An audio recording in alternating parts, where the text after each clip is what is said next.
அஸ்ஸலாமு அலைக்கும் வரஹ்மத்துல்லாஹி வபரகாத்துஹு. காடை கிரேவி நல்லா கமகமாண்டு டேஸ்ட்டாக எப்படி செய்கிறதுன்னு பார்ப்போம்மா. 5 காடையை கழுவி வச்சுருக்குது. இந்த காடை கிரேவிக்கு மசாலாவை வறுத்து நம்ம அரைச்சி காய்ச்சணும். இப்போ ஒரு சட்டியில் 2 பட்டை, 5-6 கிராம்பு, 5-6 ஏலக்காய் லேசாக வறுத்துட்டு 2 ஸ்பூன் ஜீரகம், 2 ஸ்பூன் மிளகு, 2 ஸ்பூன் மல்லி, 1/4 ஸ்பூன் சோம்பு, இது எல்லாத்தையும் வாசனை வர வரைக்கும் வறுத்துக்கிறேன்னு.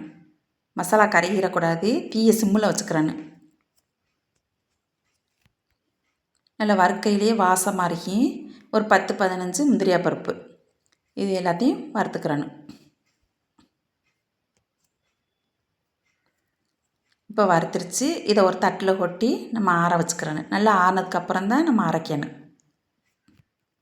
இப்போ நம்ம தாளிச்சுக்கிடுவோம். இப்போ சட்டி அடுப்பில் வச்சுட்டு கடலெண்ணெய் கொஞ்சம், தேங்காய் எண்ணெய் கொஞ்சம், எண்ணெய் சூடாகவே பெரிய வெங்காயத்தில் 3 பெரிய வெங்காயத்தை பொடிசாக நறுக்கி போட்டுக்கிறேன்னு.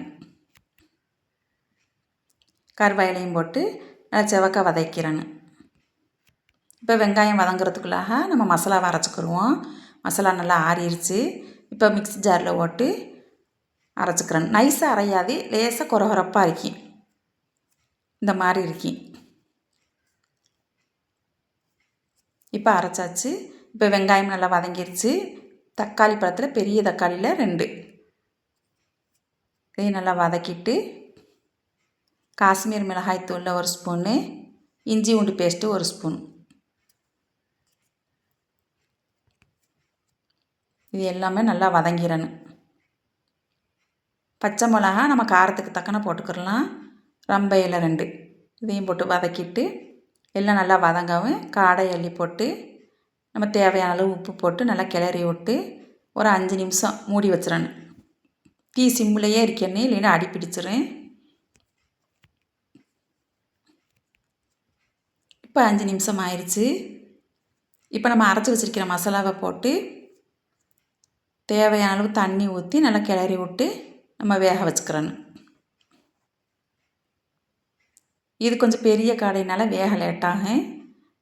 நம்ம தேவையான அளவு தண்ணி ஊற்றிக்கிறணும். இப்போ நல்லா வெந்துருச்சு, நல்லா கிரேவியாக வந்துருச்சு.